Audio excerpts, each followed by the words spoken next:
Espresso में आपको एक बार फिर से खुशामदीद। आज हम अपनी फर्स्ट एनिवर्सरी के हवाले से तो बात कर ही रहे हैं, लेकिन उसके साथ आपको मालूम है अगस्त का महीना चल रहा है और इस अगस्त के महीने की निस्बत से हमने एक सिलसिला शुरू किया जिसमें मुख्तलिफ डॉक्यूमेंट्रीज आपके सामने लेकर आते हैं।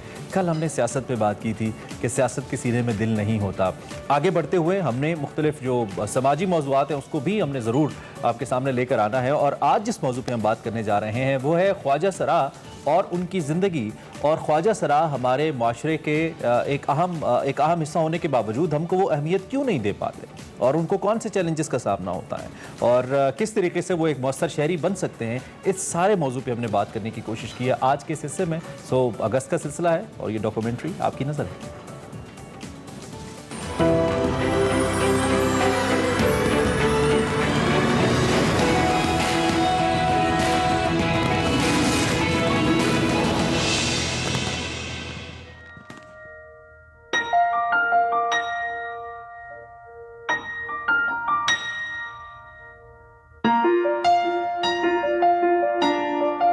किसी पैदाइशी इंसानी माजूरी के पीछे अनगिनत अवामिल हो सकते हैं। कई बच्चे मुख्तलिफ पैदाइशी बीमारियों और माजूरियों के साथ पैदा होते हैं। मुआशरा उन्हें कबूल करता है। ऐसे बच्चे के इर्द गिर्द रहने वाले उसकी माजूरी को उसकी तरक्की की राह में रुकावट न बनने की कोशिश करते हैं।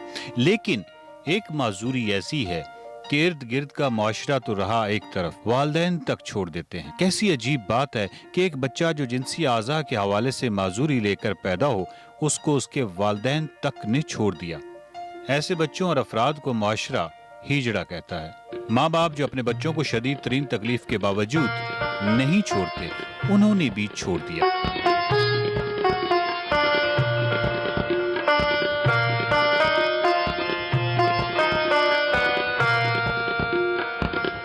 क्या दुनिया भर में ऐसे बच्चे इस दुनिया की मजलूम तरीन मखलूक नहीं हैं कि जिन्हें वालिदैन के जिंदा होने के बावजूद उनका साया शफकत मुयस्सर नहीं है? लेकिन सवाल पैदा होता है कि ऐसे बच्चों को वालिदैन क्यों छोड़ देते हैं? ट्रांसजेंडर कम्युनिटी जो है वो माजूर नहीं है। मैं आपके सामने बैठी हुई हूँ तो क्या मैं माजूर हूँ? नहीं, अल्हम्दुलिल्लाह। अल्लाह पाक जो भी चीज़ पैदा फरमाते हैं वो मुकम्मल फरमाते हैं, ठीक है। और अल्लाह ताला हर चीज़ को खूबसूरती के साथ बनाते हैं और पैदा करते हैं। जिनसी तौर पर जो माजूर बच्चा है, मुआशरा उसको अपने लिए शर्म का बाइस समझता है और मुआशरा जो है वो माँ बाप को इतना प्रेशराइज करता है कि माँ बाप मजबूर हो जाते हैं उस बच्चे को अपने से अलहदा करने के लिए या उसकी शनाख्त को छुपाने के लिए। इनके साथ कोई इम्तियाजी सलूक होता है, औरतों के साथ भी इम्तियाजी सलूक होता है। तो औरतें और ये जो हैं तीसरी जिन्स जिनको आप कह लें, इनके साथ जो मर्द हैं ना, उनका हमेशा से सलूक जो है ये इम्तियाजी रहा। हमारे निज़ाम में सबसे ज़्यादा है, इधर सरी निज़ाम है, क्योंकि हम हिंदुओं से मुसलमान हुए सुफ़ाए कराम की वजह से, और अपनी हमने आदतें जो थी वो ना छोड़ी, जिसमें औरतों को अजनास समझा जाता है और ये जो है जिनकी कोई जिस्मानी सलाहियत और कमज़ोर हो, उनको तो ये माशरे से ही बाहर समझते हैं। जब हम अपना घर छोड़ देते हैं या हमारे पेरेंट्स हमें घर से निकाल देते हैं तो हमें बहुत ज़्यादा मुश्किलात का सामना करना पड़ता है। क्यों? सोसाइटी में हमारे लिए बहुत से बैरियर बनाए गए हैं जिसकी वजह से हम ज़िंदगी अच्छे तरीके से गुजार नहीं सकते और सारी ज़िंदगी ख्वाजा सरा दूसरे लोगों के लिए तासुब का निशाना ही बने रहते हैं। जहाँ पर बात की जाए छोड़ने की तो वो एक स्टिग्मा लग गया हुआ है, एक टैबू सिस्टम बन चुका हुआ है कि शुरू से एक ये चीज़ चलती आ रही है हमारे पाकिस्तान में स्पेसिफिकली कि अबैंडन कर दिया जाता है और छोड़ दिया जाता है इस वजह से कि वो डर की दीवार खड़ी हो जाती है कि आगे बढ़कर हमें क्या हमारे बच्चे की तरफ से चीज़ें फेस करने को मिल सकती हैं। इंसानी शख्सियत खरबों मुतग़य्यरात का मजमुआ है। इस मजमुए में कोई एक इंसानी माजूरी उससे इंसान होने का शर्फ नहीं छीन सकती। न तो ऐसे बच्चों में किसी ज़हनी सलाहियत की कमी होती है, न ही वो जिस्मानी ताकत के हवाले से किसी कमी का शिकार नजर आते हैं। ऐसे बच्चों को जब मौके मिलते हैं तो वो दूसरे बच्चों की तरह ही डॉक्टर, इंजीनियर समेत हुकूमती आला ओहदों तक पहुंचते हैं। हमारे यहाँ ऐसे बच्चों के लिए मुआशरे में आगाही का शदीद फुकदान नजर आता है। ट्रांस कम्युनिटी में जो छठी हिस्सा है वो बहुत ज़्यादा होती है। हम लोग बहुत क्रिएटिव पीपल होते हैं, लेकिन अब मसला ये होता है कि वही बात आ जाती है, घर के मामलात है, एक्सेप्टेंस है, सोसाइटी का रवैया और उसके बाद रियासत की जिम्मेदारी है, जो तीनों बाखूबी नहीं निभाए जाते, जिसकी वजह से मेरी कम्युनिटी के लोग आपको हमें अक्सर रोड पे मिलते हैं بیگنگ کرتے ہوئے, ڈانسنگ کرتے ہوئے, اور بہت ساری نیگیٹیوٹی میں انوالو ہوتے ہیں وہ لوگ. پیدائشی طور پر جو معذور بچے ہیں, خواجہ سرا بچے, وہ کبھی بھی معاشرے کی یا ہماری سوسائٹی کی یا ہماری حکومت کی پرائیورٹی پہ نہیں رہے. جو ہماری شناخت ہے وہ بھی عدلیہ کی مرہون منت ہے, جو کہ ہمیں آج سے 12 سال پہلے ملی ہے. تو 12 سال پہلے ملی ہوئی جو شناخت ہے, اگر اس کے اوپر ابھی ہمیں بہت وقت کی ضرورت ہے, اور حکومت کو اس ایشو کو سمجھنے کے لیے بہت ٹائم لگے گا. 21ویں صدی ہے, اور خاص طور پہ 2010 کی دہائی کے بعد جو دہائی ہے اس میں کافی ہمارے قوانین میں بھی تبدیلی آئی ہے اور رویوں میں بھی تبدیلی آئی ہے, اور ان کو ایک علیحدہ جماعت کے طور پہ شمار کرنا جو ہے اس میں کمی بھی آئی ہے. اور اب تو یہ ہے کہ اگر وہ پبلک سیٹ پہ کنٹیسٹ کرنا چاہیں وہ کر سکتے ہیں, ان کو قومی شناختی کارڈ مل سکتا ہے, وراثت میں ان کا حصہ ہو سکتا ہے اپنے والدین کی. اور اس کے علاوہ اگر وہ کوئی ایسا شعبہ اپنانا چاہے جس میں ان کی دیگر صلاحیتیں ہیں وہ زیادہ ہیں, مثلا بجلی کا شعبہ ہے, پانی کا شعبہ ہے, یہ آج کل جو نئی نکلی ہے الیکٹرانکس, اس میں ان کا ہے, تو یقیناً ان کے لیے یہ سہولت موجود ہے کہ وہ کر سکتے ہیں, اور ان کے ساتھ اسی طریقے کا سلوک روا ہونا ہے چناؤ میں جیسے کہ کسی اور شہری کے بارے میں ہونا ہے. ان کے ساتھ امتیازی سلوک کی اجازت نہیں ہے. لوگوں کے ذہنیت میں تبدیلی لانے کے لیے آپ کا جو الیکٹرانک میڈیا ہے, خاص طور پہ ٹیلی فون, اس کا بہت زیادہ مداخلت ہے, اور کر سکتے ہیں, اس کا کردار بھی ہے کہ ان باتوں کے بارے میں اگر لوگوں کو زیادہ شعور دلائیں اور ان کو اس بات کا احساس دلائیں کہ یہ لوگ اسی طرح انسان ہیں جیسے اور کوئی ہے, تو یقیناً ہمارے رویوں میں, خاص طور پہ مردوں کے رویوں میں تبدیلی آنا ممکن ہے.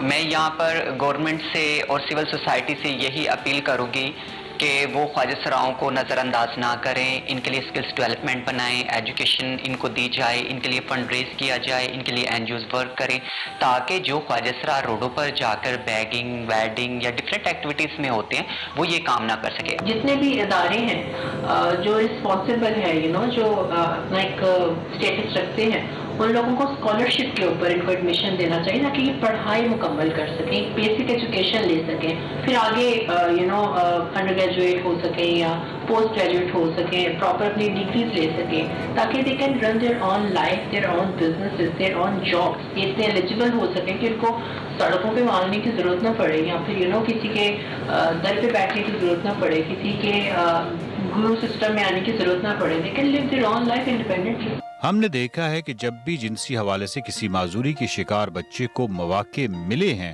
تو وہ ریاضی اور دیگر سائنسز کے ساتھ ساتھ معاشرتی علوم اور کھیلوں میں نمایاں رہا ہے. کسی بھی ایسے فرد کو دھتکارنا جس کو قدرت نے ایک صلاحیت لے کر باقی صلاحیتوں سے مالا مال کر رکھا ہو, بہت بڑا ظلم نہیں ہے؟ کیا قدرت نے ان کو صرف تالیاں بجانے کے لیے پیدا کیا تھا؟ ٹرانس کمیونٹی کے جو لوگ ہیں بہت کریٹیو ہیں, ان کے اندر آرٹ اسپیشلی بہت زیادہ ہے, ان کے اندر کام کرنے کی پوٹینشیل بہت زیادہ ہے. اس کے علاوہ اگر آپ ان کو کوئی ٹاسک دیتے ہیں تو وہ بہت زیادہ لوگ اس کو اچیو دیکھ لیں. ابھی کراچی میں جو انکم ٹیکس جو ریکوری نہیں ہو رہی تھی تو انہوں نے وہاں پہ ٹرانس کو ہائر کیا اور انہوں نے اپنا ٹارگٹ جو تھا وہ اچیو کیا. تو ہمیں ان لوگوں کو مین سٹریم میں لانے کی ضرورت ہے. خواجہ سرا جنسی طور پر مختلف ہیں, لیکن ان کے اندر اللہ تعالیٰ نے بے شمار صلاحیتیں پیدا کی ہیں. ایک خواجہ سرا ڈاکٹر بن سکتا ہے, ماڈل بن سکتا ہے, وکیل بن سکتا ہے, اور سوسائٹی کے ہر شعبے میں جا کر عزت کے ساتھ جاب کر سکتا ہے, کام کر سکتا ہے. نہیں, یہ سب جہالت کا اثر ہے. جیسے خواتین کے ساتھ تشدد ہوتا ہے, یہ بھی جہالت کا نتیجہ ہے. تو یہ جو ایک پہلو ہے کہ ان میں جنسی کو معذوری ہو, یہ ضروری نہیں ہے کہ یہ مستقل ہو, یہ کم بھی ہو سکتی ہے اور اس کا علاج بھی ہے. آج کل تو بہت سارے ادارے ایسے ہیں جو علاج کرتے ہیں. یہ کہنا کہ اب ریاستی سطح پہ ان کے ساتھ غفلت برتی جاتی ہے, یہ درست نہیں. حال ہی میں, بلکہ میں سمجھتی ہوں یہ جو ہماری نئی صدی شروع ہوئی ہے اور خاص طور سے 2010 کی دہائی کے بعد بہت یہ شعور آ گیا ہے ریاست میں بھی اور اداروں میں بھی کہ ان بچوں کے لیے کچھ نہ کچھ انتظام ریاست کو کرنا ضروری ہے, کیونکہ یہ ویسے ہی ریاست کے شہری ہیں جیسے لڑکیاں ہیں اور لڑکے ہیں. वो औलाद नहीं पैदा कर सकते, लेकिन मुआशरे का हर वो काम जो दूसरे मर्द और औरत कर सकते हैं उसको वो मुकम्मल तौर पर अदा करने के काबिल होते हैं। तो हमारा मुआशरा चूँकि अपॉर्चुनिटीज़ नहीं देता, मौक़े नहीं देता, जिसकी वजह से ये एक बहुत बड़ा तबका मार्जिनलाइज और सोशल एक्सक्लूजन का शिकार हो जाता है और मुआशरे में शमूलियत नहीं होती। आपने न्यूज़ में देखा होगा कई तरह से हैरेसमेंट हो रही होती है, कत्ल हो रहे होते हैं, रेप्स हो रहे होते हैं, मोलेस्टेशन हो रही होती है, जिसकी वजह से वो दुनिया से उनको कोई उम्मीद नहीं रहती।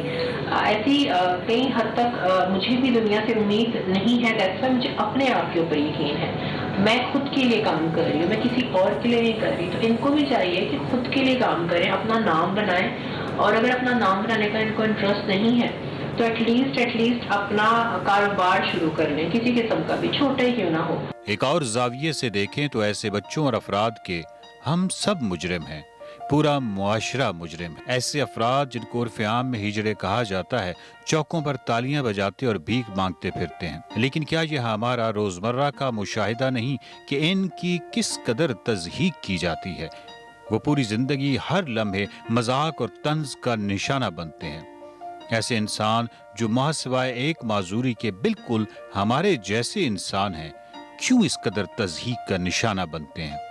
क्या ये दुनिया का बदकिस्मत तरीन और सबसे काबिल रहम तबका नहीं है?